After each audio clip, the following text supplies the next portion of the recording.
Meditation for Beginners, 20 Practical Tips for Understanding the Mind.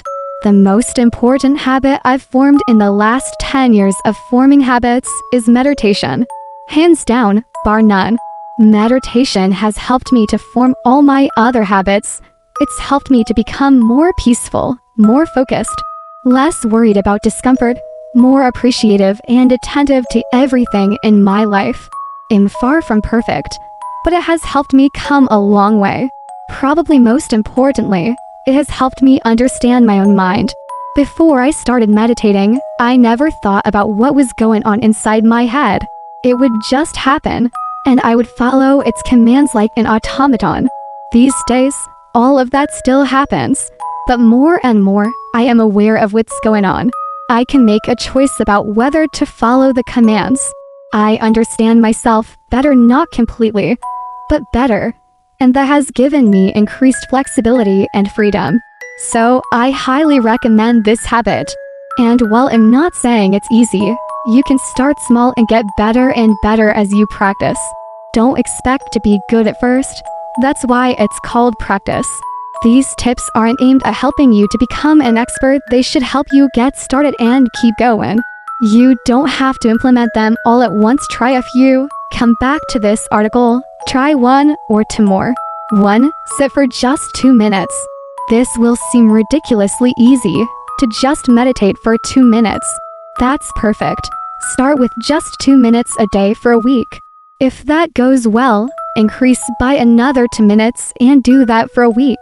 If all goes well, by increasing just a little at a time, you'll be meditating for 10 minutes a day in the second month, which is amazing. But start small first. 2. Do it first thing each morning. It's easy to say, I'll meditate every day, but then forget to do it. Instead, set a reminder for every morning when you get up, and put a note that says meditate somewhere where you'll see it. 3. Don't get caught up in the how, just do. Most people worry about where to sit, how to sit, what cushion to use. This is all nice, but it's not that important to get started. Start just by sitting on a chair, or on your couch, or on your bed. If you're comfortable on the ground, sit cross-legged. It's just for 2 minutes at first anyway, so just sit. Later you can worry about optimizing it so you'll be comfortable for longer. But in the beginning it doesn't matter much. Just sit somewhere quiet and comfortable. 4. Check in with how you're feeling. As you first settle into your meditation session, simply check to see how you're feeling. How does your body feel? What is the quality of your mind? Busy, tired, anxious?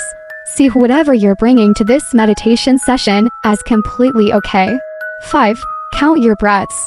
Now that you're settled in, turn your attention to your breath. Just place the attention on your breath as it comes in, and follow it through your nose all the way down to your lungs. Try counting 1 as you take in the first breath, then 2 as you breathe out. Repeat this to the count of 10, then start again at 1. 6. Come back when you wander. Your mind will wander. This is an almost absolute certainty. There's no problem with that. When you notice your mind wandering, smile, and simply gently return to your breath. Count 1 again, and start over. You might feel a little frustration, but it's perfectly okay to not stay focused. We all do it. This is the practice, and you won't be good at it for a little while. 7. Develop a loving attitude. When you notice thoughts and feelings rising during meditation, as they will, look at them with a friendly attitude. See them as friends, not intruders or enemies. They are part of you, though not all of you. Be friendly and not harsh. 8. Don't worry too much that you're doing it wrong. You will worry you're doing it wrong. That's okay, we all do. You're not doing it wrong. There's no perfect way to do it. Just be happy you're doing it. 9. Don't worry about clearing the mind. Lots of people think meditation is about clearing your mind, or stopping all thoughts. It's not. This can sometimes happen, but it's not the goal of meditation. If you have thoughts, that's normal. We all do. Our brains are thought factories, and we can't just shut them down. Instead, just try to practice focusing your attention and practice some more when your mind wanders. 10. Stay with whatever rises. When thoughts or feelings rise, and they will, you might try staying with them a while. Yes, I know I said to return to the breath, but after you practice that for a week, you might also try staying with a thought or feeling that rises. We tend to want to avoid feelings like frustration, anger, anxiety, but an amazingly useful meditation practice is to stay with the feeling for a while. Just stay and be curious. 11. Get to know yourself. This practice isn't just about focusing your attention, it's about learning how your mind works. What's going on inside there? It's murky. But by watching your mind wander, get frustrated, avoid difficult feelings, you can start to understand yourself. 12. Become friends with yourself. As you get to know yourself, do it with a friendly attitude instead of one of criticism. You're getting to know a friend. Smile and give yourself love. 13. Do a body scan. Another thing you can do, once you become a little better at following your breath, is focus your attention on one body part at a time. Start at the soles of your feet. How do those feel? Slowly move to your toes, the tops of your feet, your ankles, all the way to the top of your head. 14. Notice the light, sounds, energy.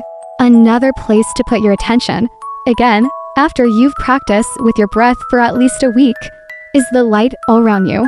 Just keep your eyes on one spot and notice the light in the room you're in. Another day, just focus on noticing sounds. Another day, try to notice the energy in the room all around you, including light and sounds. 15. Really commit yourself.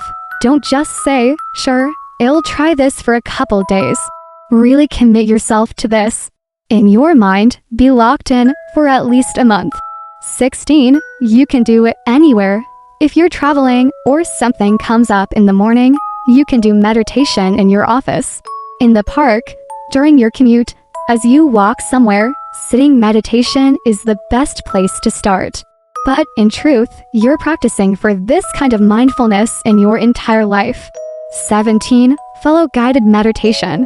If it helps, you can try following guided meditations to start with. My wife is using Tara Brach's guided meditations, and she finds them very helpful. 18. Check in with friends. Well, I like meditating alone. You can do it with your spouse or child or a friend. Or just make a commitment with a friend to check in every morning after meditation. It might help you stick with it for longer. 19. Find a community. Even better, find a community of people who are meditating and join them. This might be a Zen or Tibetan community near you, for example, where you go and meditate with them. Or find an online group and check in with them and ask questions, get support, encourage others. My Sea Change program has a community like that. 20. Smile when you're done. When you're finished with your 2 minutes, smile. Be grateful that you had this time to yourself, that you stuck with your commitment, that you showed yourself that you're trustworthy, where you took the time to get to know yourself and make friends with yourself. That's an amazing 2 minutes of your life. Meditation isn't always easy or even peaceful, but it has truly amazing benefits, and you can start today and continue for the rest of your life.